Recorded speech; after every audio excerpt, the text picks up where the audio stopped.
amazing panel discussion that is about the startups and innovation powering India's BioAgri future. We will talk about the startups are playing a transformative role in India's BioAgri ecosystem by introducing disruptive technologies, innovative business models, and digital solutions. This panel will explore how emerging companies are shaping the future of agriculture biologicals. And into this panel discussion, I am honored to invite on a stage our moderator, Mr. Nimish, Director of Global Agriculture and Krishik Jagat. Can we have a big round of applause, everyone, for him? Thank you very much. And into the same panel discussion, I would like to request other panelists, Mr. Jigar Mistry, Director of Agri-biological Bioscience Private Limited, Dr. Shankar, Senior Director of BioAgri Science, Mr. Mohanish Dusaria, Business Head of Fertilizers Simplify, and Dr. Savan Kumar, Deputy Director of Quality Assurance and Regulatory Affairs, Mr. Kiran Antreji, Founder and Director of Dhruv Agri Technologies Private Limited, and at last, Mr. Prashant Dharpure, Managing Director of Bandhan Agri-Tech Private Limited. I request Mr. Praful Gadkeji also to please kindly come and join us in this panel. And with that note, now I request Mr. Nimish sir to please kindly proceed ahead with the panel discussion. Thank you very much. Good afternoon, everyone. So this is the first session after lunch, and we'll try to make it as interactive as possible and as informative as possible. So our today's session is based on startups and new companies that have come up in the biological sector. Globally, this biological sector has taken up everybody by storm. Everybody is in limelight who is working in the biological sector. Crop protection as an industry used to be dominant. In the recent past, seed was a very dominant sector, fertilizer was a dominant, but everybody now is looking forward what they can do in the biological as a space, as a sector. There are a lot of startups and innovator companies that have come up in the recent past, and everybody has a very innovative and a different business model. Very prevalent business model is a B2B business model that everybody is doing. A lot of startups have gone into B2C model as well and are looking to export their products from India as well.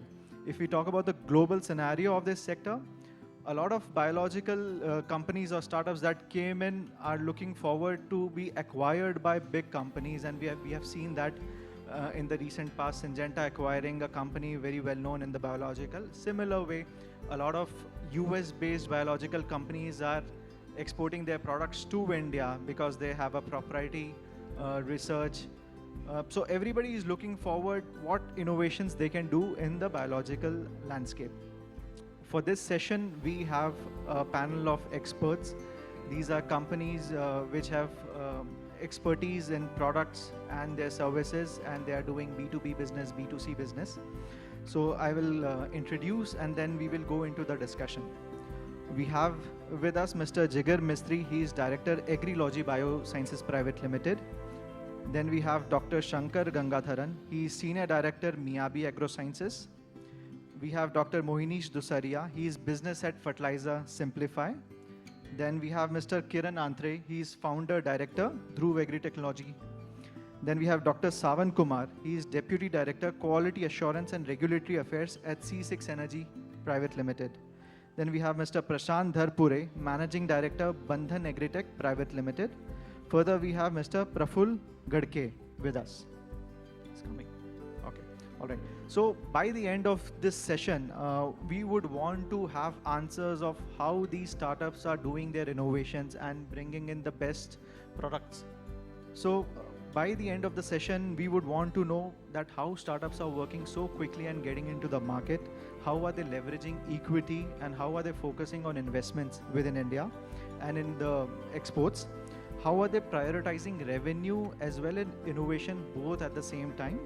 We would also want to understand what would be the growth drivers for the sector for within the next 5 years. Before we start on with one-to-one questions with all the panelists, we have a special address by Dr. C.K. Timbadia. He is the Vice Chancellor, GNFC SU University, Gujarat. He'll be doing it digitally. Namaskar. I am, may I audible? Audible. Thank you for giving the opportunity to share some of the views from Gujarat Natural Farming Science University, Halol. I think we are discussing about the BioAgri next for sustainable agriculture for the India and Snail Integral. I am very thankful to Mr. Khare and all the teams and all the organization connected and organized this big event. I am very thankful because I am attending for second time your efforts. So I welcome to all participants during my session. I will take only 15 minutes and may I now go to directly for the presentation of natural farming. You all know Honorable Prime Minister Narendra Bhai Modi ji have already launched National Mission on Natural Farming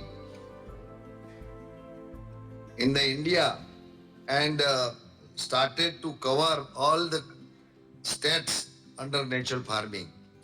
Myself, Dr. C.K. Timbadia, Vice Chancellor from Gujarat Natural Farming Science University, Halol.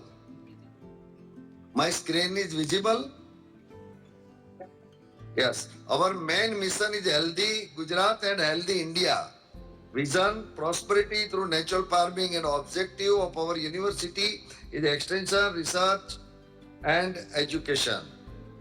Now, what is natural farming? I think you all know about the chemical-free farming. Among them, natural farming is a practice rooted in Indian tradition, enriched with the modern understanding of ecology, resource recycling, and on-farm resource optimization. Agro-ecological based diversified farming system, on-farm based biomass recycling to reduce dependency on purchased inputs. So there is no need to purchase any type of bio inputs or chemical inputs from the outside in natural farming. In Gujarat Natural Farming Science University is engaged in research and extension and teaching. I will say some of them. What are the benefits? Improve soil fertility, enhancement of farmers' income. If you want to see the farmers happy, then we have to promote natural farming to solve various problems like food insecurity, farmers' distress, and health problems due to pesticide and fertilizer usages, global warming, climate change, and natural calamities. We can keep away all the problems if we promote and farmers will adopt the natural farming. To generate employment, the great potentiality by stemming migration of rural youth. Here the pillars of natural farming. Friends, now come to the technical and science of the natural farming. The indigenous cow is the center point. Bijamrit, Jivamrit and Ghan Jivamrit we are preparing from the bio means cow dung and cow urine. These are the bio formulations farmer can prepare on their own farm. Mixed cropping, intercropping and crop rotation farmer can manage on their own farm. Minimum tillage, cover crops or green manuring, mulching and vapsa preparation are the main protocols of natural farming. So all are sitting or participating in this conference. My humble request to know these are the pillars or principles of the natural farming. If farmer is adopting all the principles from the first year, there is no reduction in the yield. Here we can see why the farmers are going toward the suicide. And natural farming is a farming, village money in the villages and city money in the villages. This is also the main motto of our natural farming. Companion crops growth with main crop nourish each other. Here, mixed cropping, crop rotation, intercropping, the crops are nourishing each other and we can get a good robusta growth of the crops. Main crop served as a bonus. Here, All resources are available at the farmer's field. Better family health benefits, prevents weed infestation. Friends, we are working since 2014 in this field as a farmer's son and as a vice chancellor and as a scientist. I am sure that there is no problem of weed and no problem of pest and diseases in the natural farming. Soil porosity can be increased, better use of oxygen or microbes and the plant roots requires less quantity of Ganjivamrita.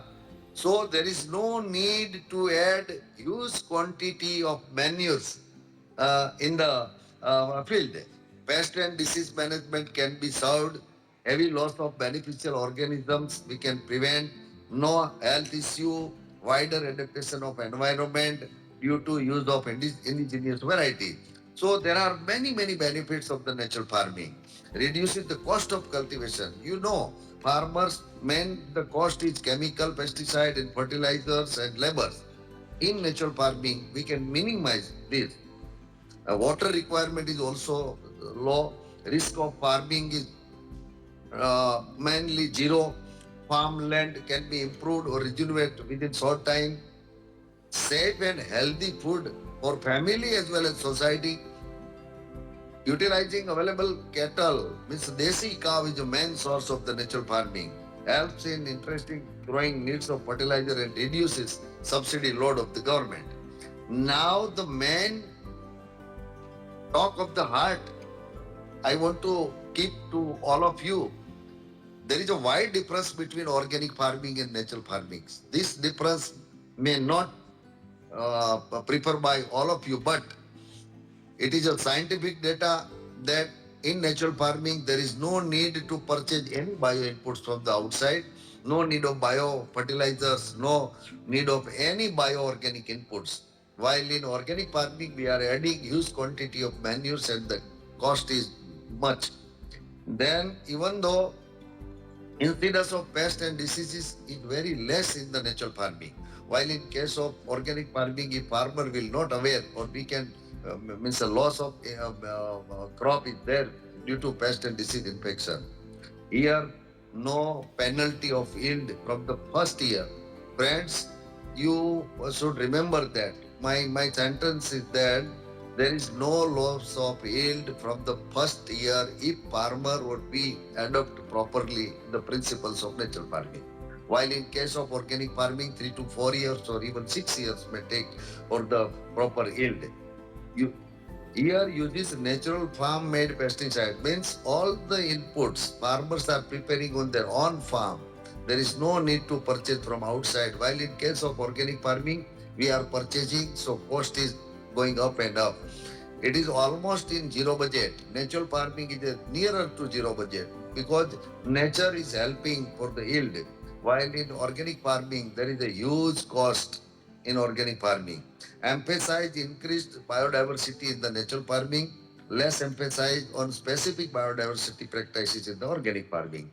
No plowing and tilting means minimum tillage in natural farming, while in case of organic farming, plowing and tilting break soil aggregates and degrade soil organic matter and organic carbon also.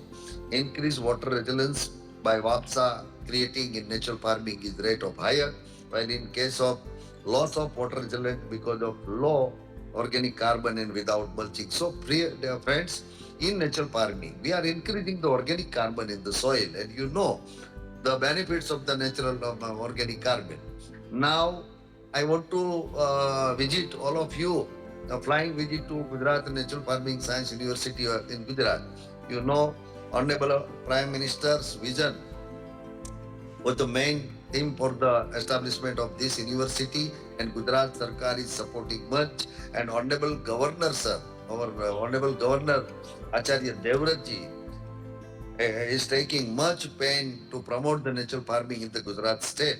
And this university, the laying of foundation stone was in the 2022, and the work order for the construction was given on 2023. Now, this was the situation in January 2023. This is the situation of 2024 January.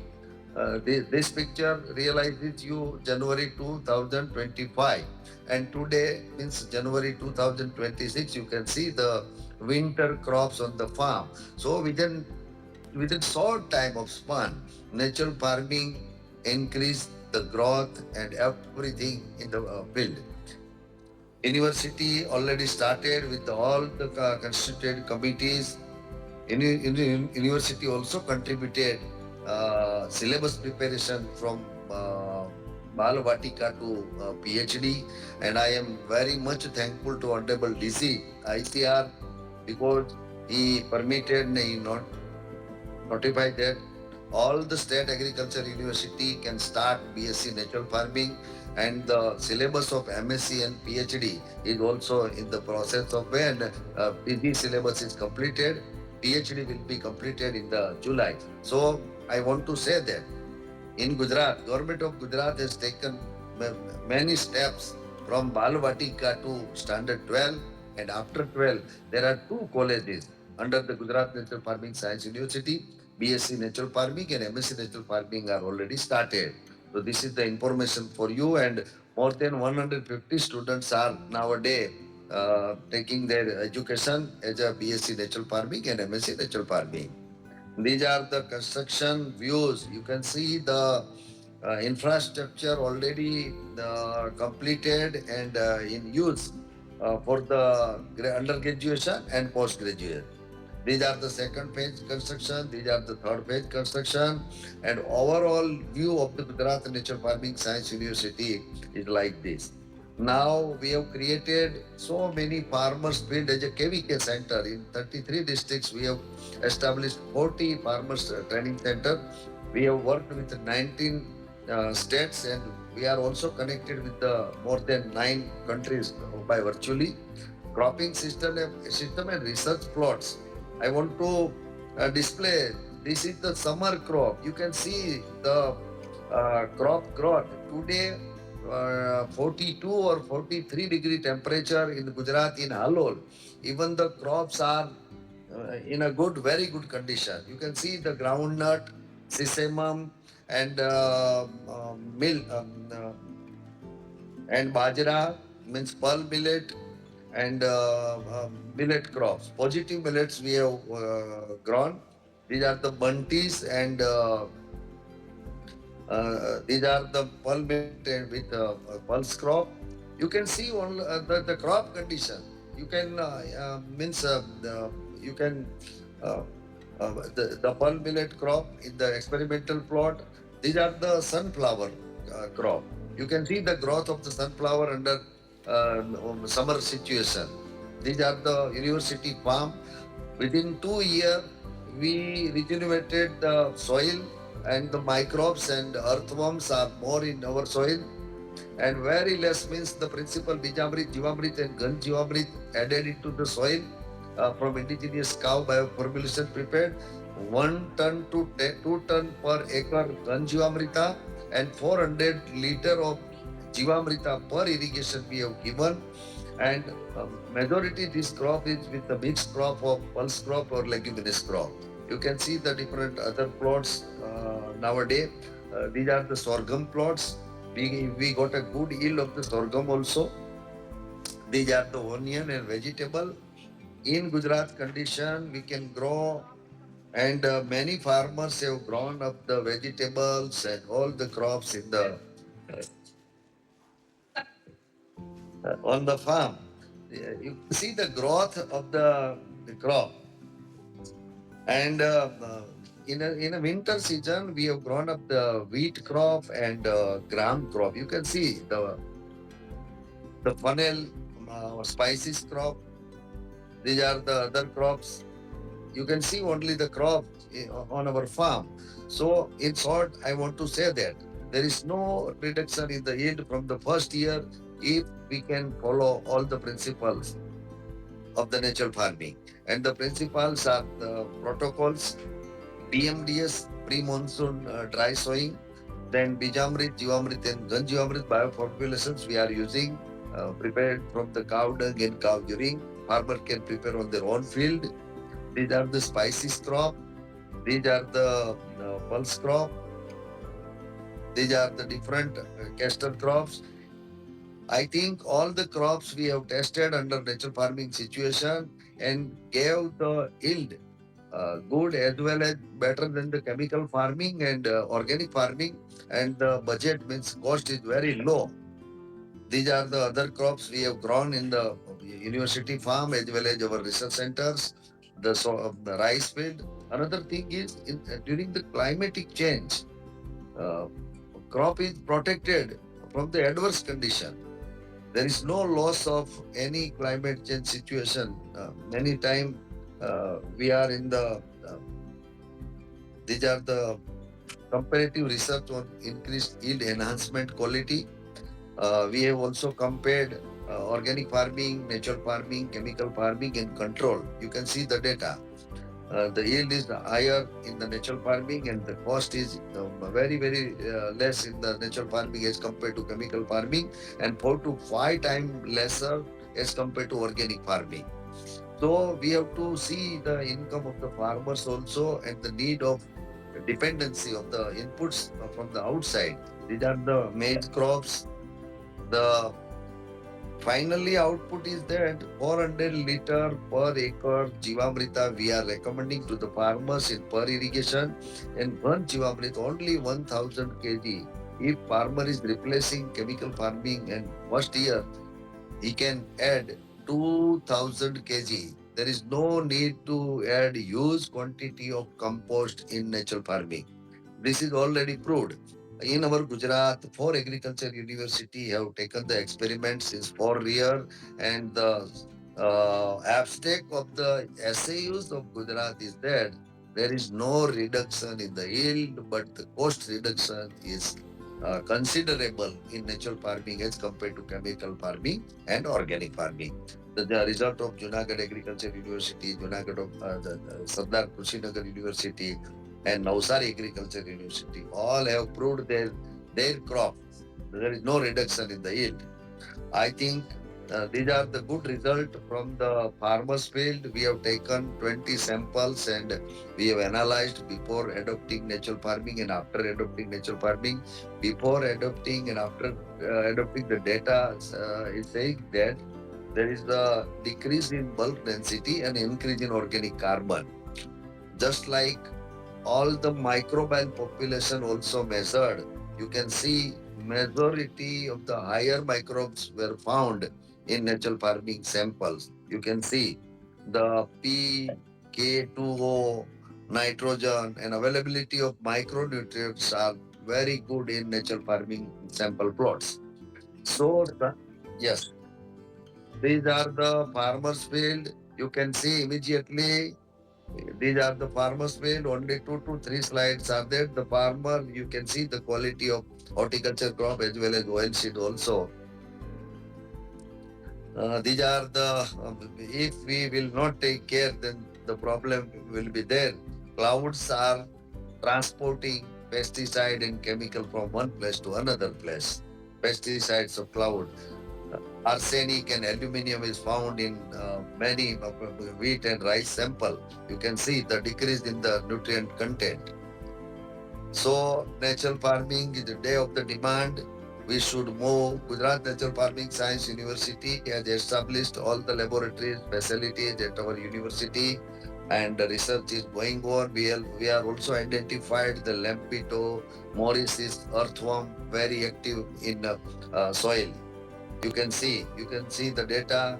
If anyone want to contact, you can come with our email ID and our Gujarat Nature Farming Science University website. Thank you very much. Thank you, Dr. Dimbadia, for sharing a good, extensive presentation on organic farming and the difference between natural farming. And I'm sure all the farmers now in India are looking for sustainable options to do crop production. And even the companies are focusing on how to make the farming practices more sustainable. It adds a lot of value. Now, getting into the panel discussion with the startups and the new innovator founders, let's begin the discussion. To start with the discussion, what we will do is we'll try to understand the process of how startups are building up their business models and taking it to the farmers.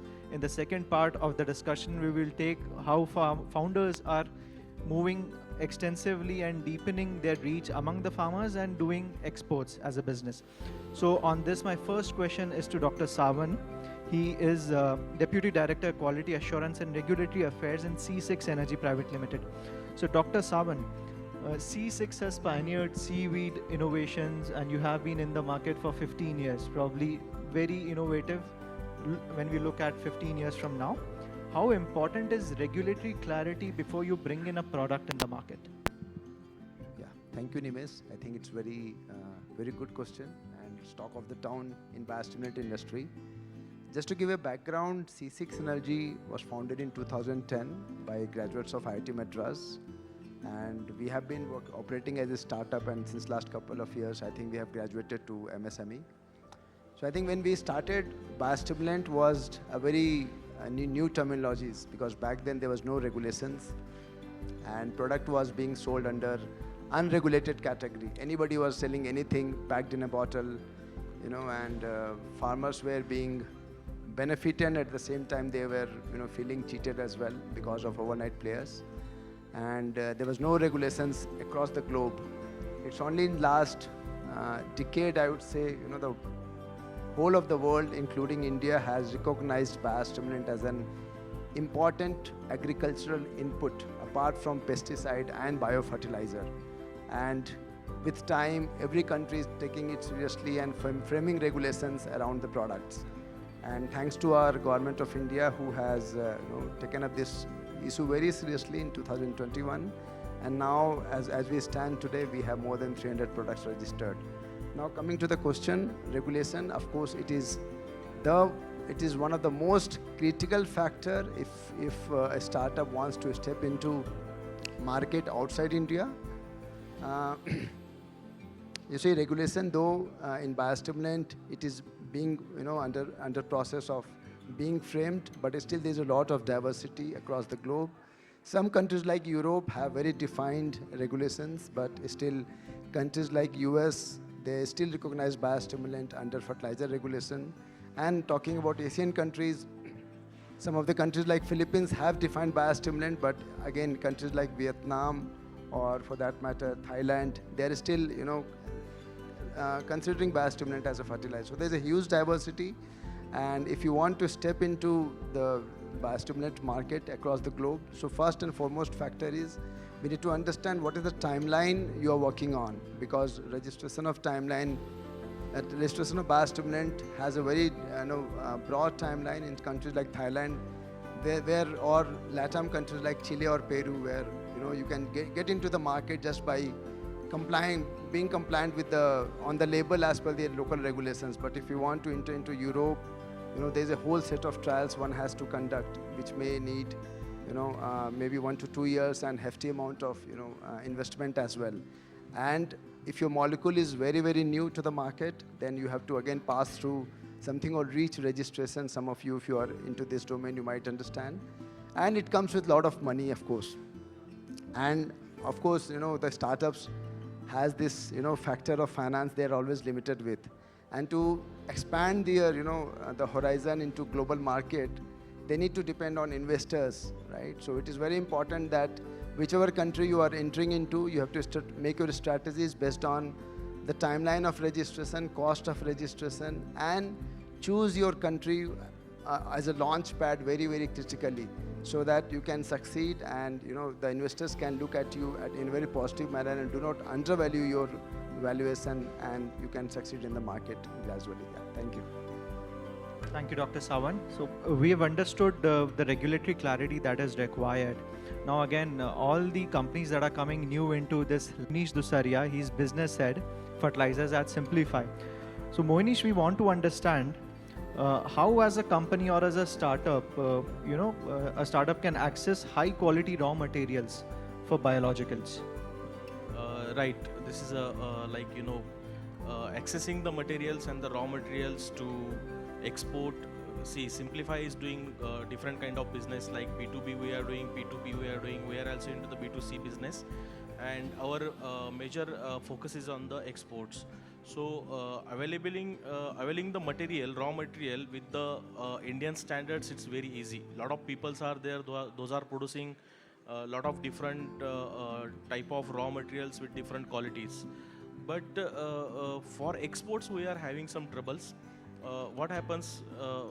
And for that, we have developed some in-house systems, like we have developed some integrated, sourcing networking within the India or outside the India.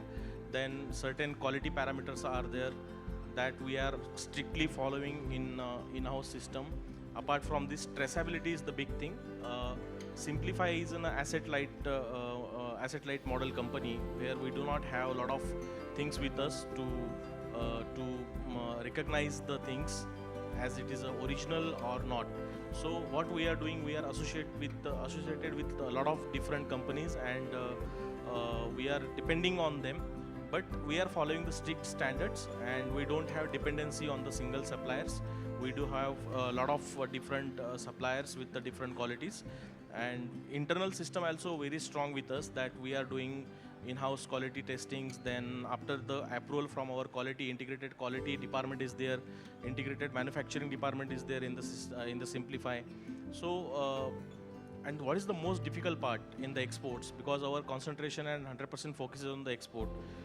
Whatever the products we are doing in India, apart from this, we are getting the inquiries, because we have dedicated sales team for exports. More than 40 countries right now we are exporting the biostimulants, biologicals, NPKs, agrochemicals, and lot of different things. So what is happening in other countries, there are no, some countries are having regulations and their products is also different, right? But those same products are not manufactured in India, because those products are not in the FCO. So people are not getting the FCO licenses for that product. So we do have a lot of difficulties when we are receiving the orders from Thailand or maybe African countries or maybe from UK or from USA. We are present in USA. We do have our office there. We do have American peoples. Those are our employees. We do have office in Japan. So we do have office in Indonesia. We do have office in Dubai. Now we are also opening the offices in different countries with their employees. In that particular countries, employees are there. So they are creating demand for our products and also creating demand for their products. So they send inquiries to the product which is available in USA or maybe in the Japan, and we are trying to manufacture this product in India. Sometimes it's very difficult, very tough, because whatever it is in the FCO, we will get the license of manufacturing for that product only. But sometimes we are not getting the products which is already having the standard export standards. We do have a lot of difficulties in that, but we have solved this with our internal systems, and we are not depending on the single suppliers. We do have integrated suppliers network, as well as traceability also we are doing, because once we do have any orders with us, or because we are a sales oriented company, R&D oriented company, and technology based company. No, means we are not joking. We have invested more than 200 crores in our R&D only. We do have 100 crore lab in Hyderabad. One lab is in the Bangalore, and third one is also we are opening very soon. We are having 60 plus scientists with us right now. Those are developing novel nutrients or novel biostimulants and other specialty chemicals as well. So we are investing huge in the R&D, and our 100% focus is to take Indian molecules, Indian biostimulants, Indian biologicals to the global markets. And for that we need a very strict quality parameters, and we have to maintain that, and we are managing it through our internal systems. We do have developed our traceability system, quality standards we have developed in-house. Apart from this, we do have a lot of partners, asset-light models we are running. So we do have a lot of partners, like those are in Indian market from since long 30-35 years. So they do have very dedicated laboratories. We are sending that materials to their labs, and there is a lot of different things also you will find in the Indian market, right? So we are a startup, and if we are asking some material to any established player who is supplying raw material to us, he will think, ये तो startup है, इसको तो कोई भी quality दे देंगे तो ये ले लेगा. So this is the one perception. If someone like Coromandel or Deepak or something like Zuari, Chambal, these kind of fertilizer companies, अगर इनको biologicals का कोई मांग रही है मटेरियल तो वो उनको अच्छा क्वालिटी देंगे, because you know they will feel कि they are established company and we have to send them a good quality material. So ये परसेप्शन भी है कि स्टार्टअप्स को तो कुछ भी दे दो ले लेंगे, but this is not a true. We are following a very strict and very firm quality standards, and a lot of suppliers associated with us from India as well as from outside of the country, and we don't have a lot of pressure on the availing quality raw materials right now. So you are highlighting that we should have multiple suppliers Yes. and do internal quality checks rather than relying on the suppliers, because again you are exporting it to the global market Yes. as well. So my next question is on commercializing new technologies that are coming in. So Mr. Jigar Misri, my next question is to you. What are some of the challenges that you face in commercializing any new technology coming in the space? So being an entrepreneur, I can definitely resonate, because what kind of problems we faced when commercialization of any biological fertilizer. First of all, any product which works very well in the lab, it is not guaranteed that it will work in the field. That is the biggest, the question. So when any entrepreneur, any research scientist feel that wow, it's working very well in the lab, very well in the test tubes, it will create a miracle in the field. No. The first problem that person will face, that when it produces in a 1 liter material and it produces 1,000 liter material, there is a huge gap also in there. So this is the first problem any entrepreneur face. Second thing, the performance, because we also know that biologicals are live microbial things. It has a different function in a different soil condition, weather, geographical locations. So repetitive results of the same product in the same region also is very different.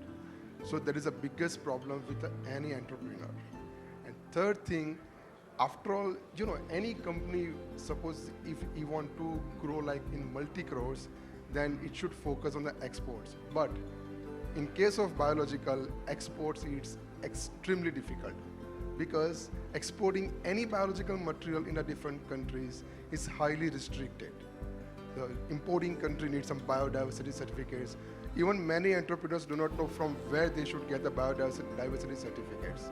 So it's the biggest challenge to how we can grow multinationally. Okay, and last but not least, when any entrepreneur or any scientist take innovation by finding a very good strain of any microbial, it commercialized, it found a very good result in the market. After 1 or 2 years, same strains will find another company's product. That is not patentable. Okay, any microbial product is not patentable. Extracts can. So these are the very critical challenges any entrepreneur face while commercializing any product. So challenges are again there when a startup tries to get into the business, does his own research, and then also tries to do a large scale commercialization and a farmer adoption.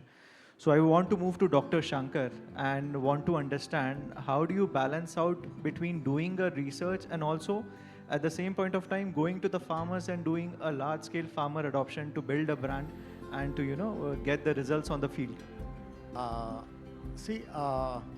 The biologicals are there since last say 30-40 years, like our, say some of our people that expert we explained yesterday. But the real attention on this bio happened only in the last say 20-25 years. As you know, say the green revolution had brought in a lot of benefits in the country. They say the productivity increased, and say exports increased, and hunger reduced, and everything was fine. But suddenly, say scientists have started feeling something is going wrong, something amiss here. So then people started working on the environment, then say the soil. Then they said almost 30% of our soils are dead almost, so because of the continuous use of say dumping of these pesticides. So then the attention on this bio, say it increased. And since last 20-25 years, there's a lot of research going on. There is a mandate with every ICR institutions, IIH or say DST and other say kind of SAUs, all have started working on say bios. And somehow, like our say Crystal, say gentleman was telling yesterday, I mean, say this morning, they have say taken that strain from IARA. So they say it is a very unique strain and is say performing so well. So such say technology is available in many institutions, but whether it is reaching the say startups. So that is the question. See, the big players can get the technology, but whether the startups are able to access those say technology is a very big question mark. But there are, of course, reasons. I don't want to say go into the say debate on that. See, as my experience goes, a few years back, a couple came with lot of money. They have IT background, nothing. They know nothing about agriculture, but they heard there is a lot of money in bio. So they came with money and asked, I would like to start this, and what can I do? But when we discussed with them about say new strains and say some innovative strains, they said, no, I don't want to spend more than $1 lakh. I was just discussing with Nimish this morning. So this is the kind of say tendency of some of the startups. They have money, everything. But see, and earlier, say there were a lot of issues with say this biological, as say Mr. Mistry said. The stability was an issue, and even today people say talk about issues with say consortiums. One gentleman was telling us his trichoderma is eating away the mycorrhiza, and nothing is left after say 6 months. If these are the issues, how are we going to? Of course, I in fact hear about the kind of stabilization of this as a consortium, and many consortium with 4-5 say different microbes are say doing well. So that's a good news. But some of these still say these unsettled matters have to be say taken care of. That's one thing. And the say the base material. In fact, I worked on mycorrhiza some 15 years back. At that time, bentonite and vermiculite were used as the carrier material. So those were the kind of say in vivo methods. A lot of issues there. But later on, we compared some of the local products with a Japanese product, which was also say that in vivo production, but there was sea difference, day and night. The Japanese product, same in vivo method was somewhere here, and all our products were here.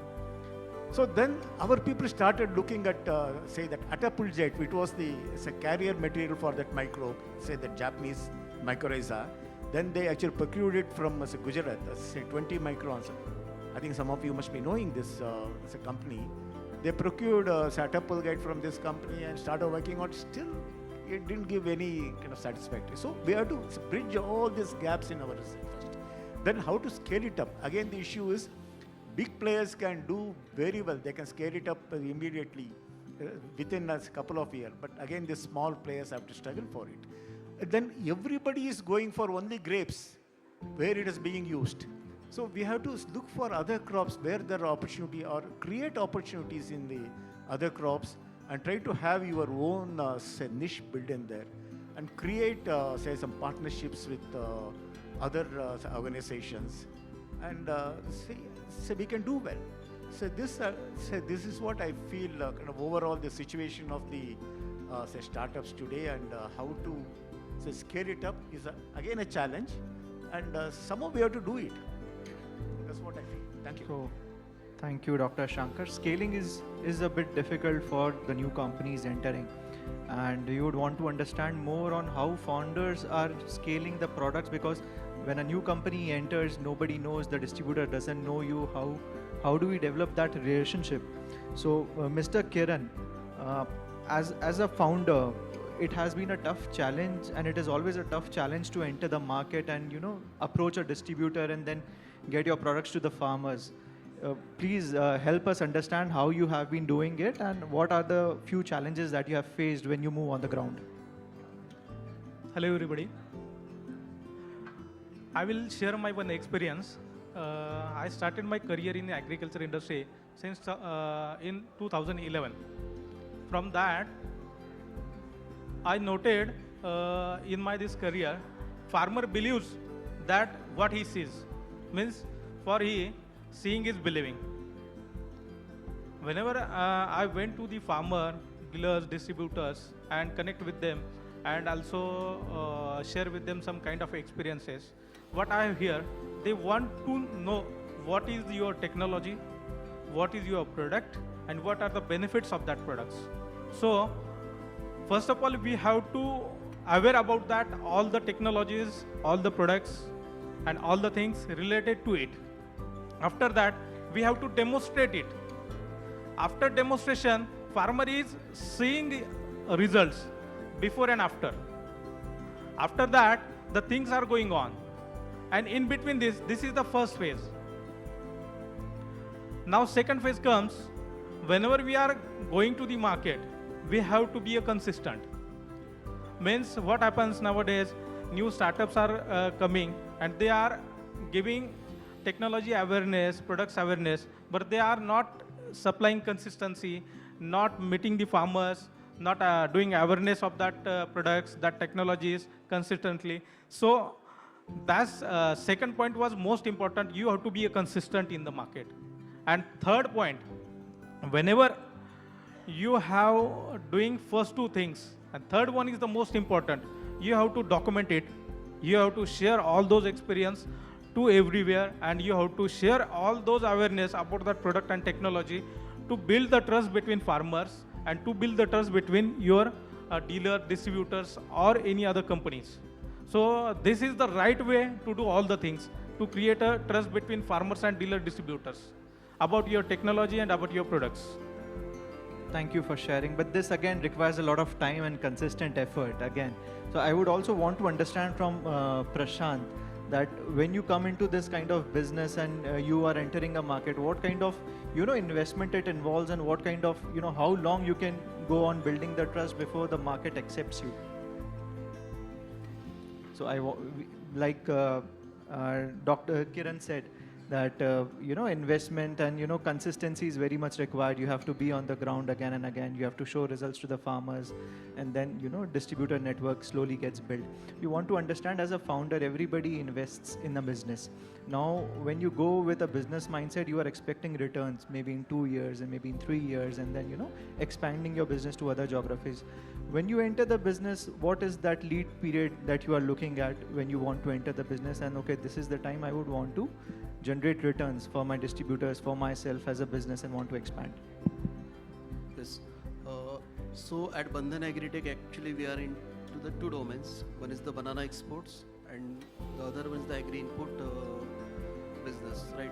So with regards to the first business what we have, right? So it is much more inclined to the output industry. So where means you should not wait for the returns, I can say. But when we talk about for the agri input segment, yes, so it requires, because this industry, I can say that if one has a patience, then for him it's an industry that it takes a time to give the returns back. So the journey, what I can say that actually how we started the business with no capital, as I can say, right? So for the exports it's very easy, but now we are in the 11th year for both the business, for exports as well as the agri input. So the business for exports, though we have started with no capital, but I can say that in agri input, after 11 years also, we are struggling a lot to actually maintain the cash flow, right? So for this, I would say, so whether it is an investor's money or whether it is your own money, the thing is important that you should have patience, right? And as a founder or as an investor, you need to think that there should not be that you should have some plannings with you, that when I would get the return on investment. But if investors and founders, which they want to join hands together, then there should be strategic partnership approach. Because now, in most of in our agri sector, the thing is that if investor invests money, then he has one mindset that he wants his money or he wants his return on immediate basis, right? So because of that, I can say that your startup fails, two fails. Second, if you are giving money to these new startups also, they just have the idea, right? But idea is not actually enough means to succeed your business, right? So better I can say that yes, for any of the startups to make it successful, so you need to give not as a commercial support but as a strategic support also. You need to give them technical support also, that what is their mistakes and what exactly they wanted to do. So I can say that the strategic partnership approach for founders and for investor, it makes it successful. Thank you, Prashant. Now we would want to understand more about how are the markets in globally for biologicals and within India, and what kind of geographies are more lucrative. So Dr. Praful Gade, if you can share a bit of what are more conducive markets within India, and if you are exporting global geographies where the founders can focus on. Certainly, as we know, there is a severe challenge the country will be facing, that is Prime Minister addressed utilize less chemical fertilizers.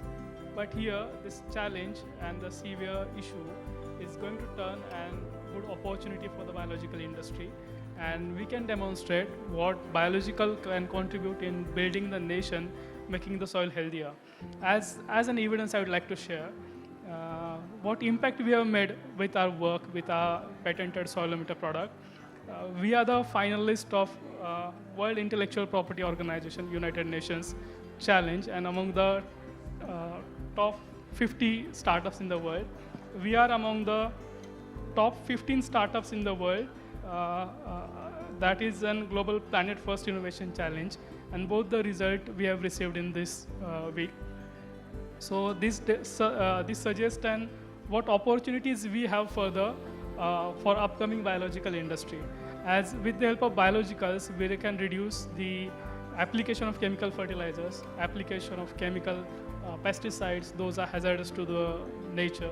And being a scientist, I won't say that we need not to apply the chemicals, but there should be application of adjunctive biologicals, and that will certainly help to build the soil. As one of my mentors is here, Dr. K.R.K. Reddy sir, with his Soil First movement, and such movements will certainly build an awareness in the farmer level, dealership level, at the society level, and these kind of things are important further. That will help us to promote the biologicals and to have their effectiveness demonstrated to the farmer. Likewise, what we do analyze the soil microbial health, and with the help of analysis, we are promoting primary application of biologicals to the farmer. As my friend Mr. Kiran said, that farmer is what he is believing, what he is seeing. So for that, we analyze the NPK, and we accordingly we tell the farmer to use the NPK. But since the biologicals are important, as they're helping plants to utilize the NPK and all the nutrients, they're improving the soil organic carbon, they're improving the yield, protecting the plant. And do we analyze that? We don't analyze that. If we analyze that, that will further promote the biologicals and will make their role stronger in the nation building. And as we know, this promotion is the right time right now, because when the world is facing challenge, we are the one having the solution in our hand, that is biologicals. So I'm thankful to Mr. Khareji for Snail Integral for giving me an opportunity to talk over here. Thank you so much. Thank you.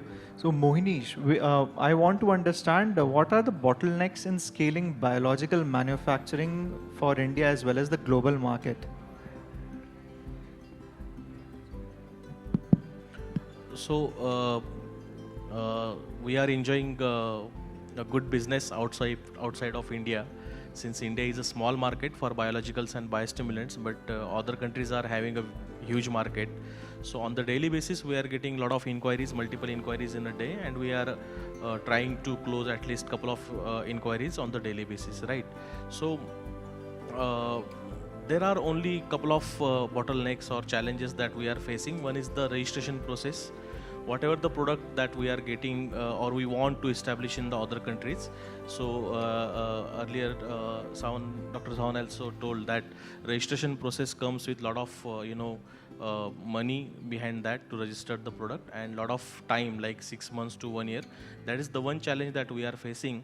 Another challenge that we are facing, since we are exporting and concentration on the sending products to the global markets, what happens whenever we are receiving the orders for any particular product and we are trying to manufacture that product in India, that product sometimes not, that product is not in the FCO. So since we don't have the manufacturing license for that product, so a lot of manufacturers are sitting here. They know the actual pain point at this regulatory point. So there are a lot of different products in the outside of the market, but we cannot manufacture here. If we are manufacturing, then you cannot export that product from the port, because ultimately that custom officer will ask you about NOCs from the DGFT and FCO, then the manufacturing license, that A2 license. They ask at the time of clearance of the containers. So these are the couple of challenges that we are having. Other side, the quality and all these parameters are not so big issues. It's a nominal process. Once you have a very good quality departments, it can be solved. But regulatory, I think at both side, in product registration side and at the time of exports, these are the two bottlenecks and challenges that at the moment we are facing. All right. So my next question is to Dr. Sawan. So Dr. Sawan, help us understand, when a business is scaling faster, you are entering new geographies. So what works in Punjab will not work in Karnataka. And specifically when we are talking about biologicals, these are microorganisms as well. Whatever you are selling in Himachal has a different temperature tolerance, and the same is not in Karnataka because of the heat. So how do you manage the scale as well as the business in two different geographies with same kind of products? Is it the packaging difference, or is it the product availability difference, or maybe you're keeping different crop focuses across geographies? So I think India is blessed with all possible climates. We have colder, very cold winters where the temperature goes below sometime 4 or 5 degree in north, and we have extreme heat which is currently crossing 45 degree currently in the north, right? But of course for microbials it's a big challenge, and that's where innovations comes into picture, that the product which is being formulated, that has to be very stable across all these variations, right? And and that is one and the most important factor which must be considered in when it comes to microbials. But again, same thing is applicable for the other extracts as well. Many times these extracts are, like for example seaweed extracts, they are extracted using extreme lower pH like acidic conditions or extreme alkaline conditions using some alkali, right? And though many of the products are considered to be at a neutral range, but mostly it is either slightly alkaline or slightly acidic. And when these products get exposed to extreme heat conditions, like in north currently the temperature is 40 or 42, but the conditions in which these products are stored, which is in the closed go down, the temperature may go as high as 50 degree as well sometime. So at 50 degree, your product is still experiencing some kind of chemical change while it is still in the bottle, right? So the key here is that whenever these biostimulants or any of the biological products are being formulated, all these factors has to be considered at the R&D phase itself. This temperature variations, and sometimes if it's a powder product, the humidity variations, to make a more stable product, so that doesn't matter what is the climatic conditions, product gives its best across geographies. All right. So my next question is to Kiran. We usually see farmers trying to fit in biologicals within, a cost that they have in mind for a crop. Very specifically for soybean, they will only invest X amount. Or paddy, they will only invest X amount. So when we go on the ground, how can startups create a more affordable model for, getting adjusted within the cost parameters of a farmer? What my experience is, farmer doesn't need affordable solution. Farmer needs affordable package of practices. Like whenever we go to the farmer, we have to suggest him like IPM practices, means integrated pest management, integrated nutrient management. In those practices, what happens? Whenever we are trying to pitch our technological product, if it is viable, means like whenever we are supplying like talcum based trichoderma viridi, so we have to put 3 kgs of material in the soil. Whenever we are going in dextrose based technology or liquid based technology, what happens? The quantum of that product comes down. Means what I have seen, we have applied 200 grams of dextrose based formulation of trichoderma till 500 gram. Cost is effective. But whenever we apply that product along with like cakes, like neem cake, groundnut cake, that the production and development of that trichoderma much be better than whenever we are applying in the soil directly. Means we have to give him like IPM practices and INM practices, so that will be an affordable solution for him. And whenever we are going to give such kind of solutions to the farmers, first we have to aware about that technology, we have to aware about that product, and we have to aware about that production process. Whenever we are manufacturing 1000 liters, 1000 kg, then the cost of that product will be higher side.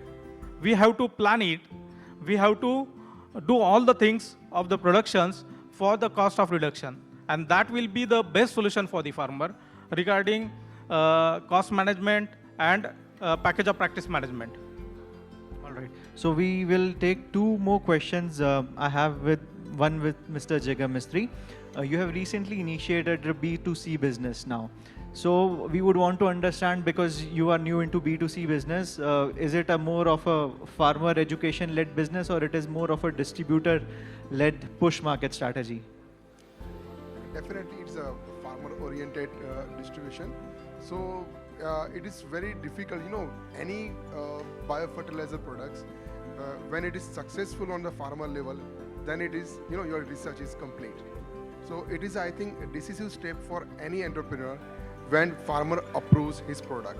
But it looks very easy, but it is not easy.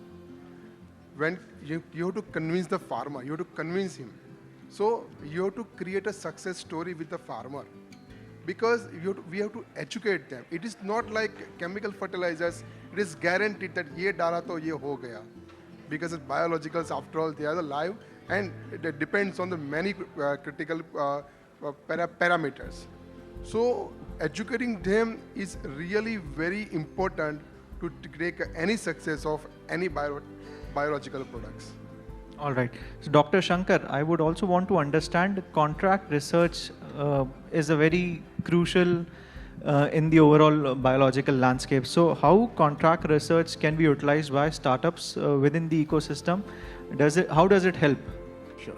See, in MIAB, in fact, and as you know, yesterday, my colleague, who is a founder of this organization, MIAB, spoke about it. In fact, after our presentation, a couple of people, they came and asked us, we were not aware of existence of this kind of service in agriculture. It is, see, as you know, it's very common in pharmaceutical industry, say contract research and all. But it is in agriculture, it is slowly, it is taking shape in this area. But how we can help the startups? See, what is important here? They don't have that kind of infrastructure to test a product in multi-location areas. As Mr. Mistry was telling, in different geographies, how a product performs is very important. So that kind of multi-locational trials that we can take up. Another important thing is we have a kind of research space. Say we are affiliated to TNAU, and we have a space there where we do research on soil. So soil testing is being done there. For us, most of our microbial products, they actually go to the soil. And you must understand in which type of soil, how it works.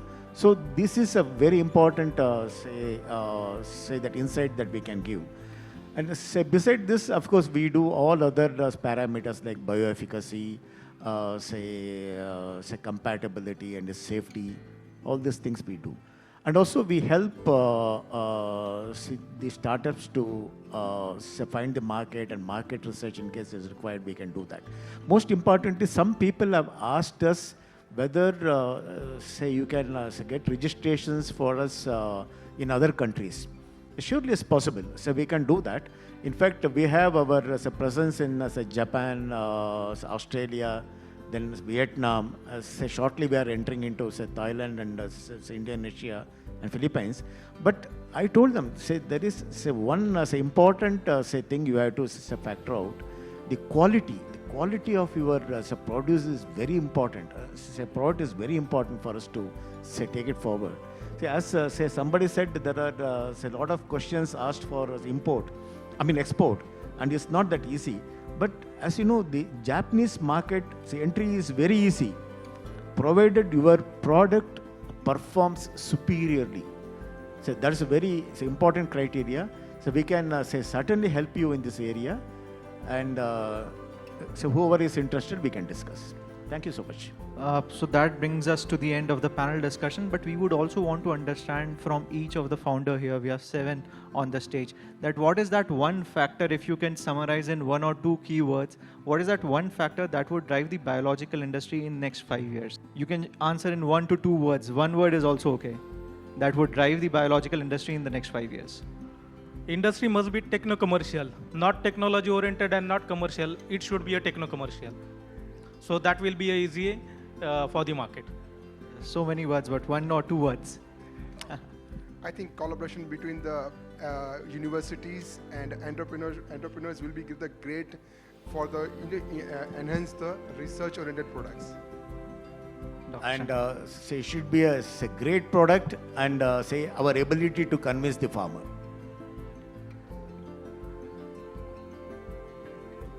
I think educating to the farmers how to use biologicals, and that's it. Farmer को educate करेंगे तो शायद ये धंधा बढ़ेगा. Maybe I would like to add, a famous writer, John Ruskin has said, quality is not accidental, it is the effort, it's a result of significant effort. So whatever product we want to bring it into the market, the quality has to be met. What you have given to the farmer today, he must experience the same product tomorrow as well. Then only your business is going to flourish. So one word, quality of the product. Thank you. I think practical approach should be there. Yes, and yes, I got the mic, so I can utilize this time for that. So actually, I have one request to all the manufacturers, because now, as I said, that we are the banana exporter, right? So we are facing the banana chilling issues for the consequently 4 to 5 months, right? So if we can get some of the product like that, it can help the farmers to get the rid of the chilling injury, so he can get the better returns also, right? I would say that maybe you can expect that he'll get more than 50 to 60,000 per acre, so that can be utilized for the agri input domain also, right? And being as yes, I would like to thanks to Amit ji for giving the opportunity as a this collaborative, as we said that this is the collaborative program, right? So we as a means basically we have the expertise in the marketing, so what we expect that from the manufacturing these things manufacturer from you, that yes, we can join hands together, right? So those who are the who are keen interested means to work with us as a manufacturer, so we welcome for that. Measurement and demonstration, these two things will lead for the development of biological industry. When we measure NPK, farmers use NPK fertilizer. So when we'll measure soil microbial health, farmer will use the biologicals. And the demonstration, farmer, he is what he sees, he believes. So when we'll measure or demonstrate the efficacy, the farmer will then tend towards the or will try again and again the use of biologicals. He will prefer biologicals over the chemicals or use the biologicals with the chemicals. So measurement and demonstration. Thank you, these Dr. two things. Praful. Thank you. So we had a very insightful session with all our panelists here, and the last word that comes out is if a good product with the right kind of farmer education comes out, I'm sure every farmer is ready to adapt, because everyone is looking for a sustainable food productivity. Even when we go reach out to the farmers, they have one field for the commercial purpose and one for consumption at home, where they use the least agrochemicals and they use all kind of natural inputs. So this brings us to the end of the panel discussion. Thank you, everyone. Thank you, Amit. Thank you, Snail, for organizing this session. It was a very insightful session.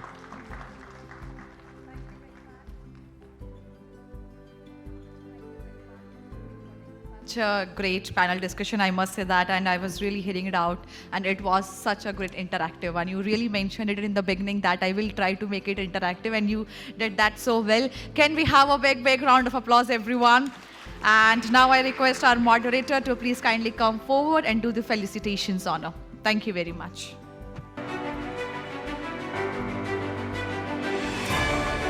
Can we have a big round of applause, everyone? Thank you very much. And I once again thank you every panelist for taking such a great questions and answering in such a beautiful way and such an insightful session, I must say that. Please kindly come forward for a group photo.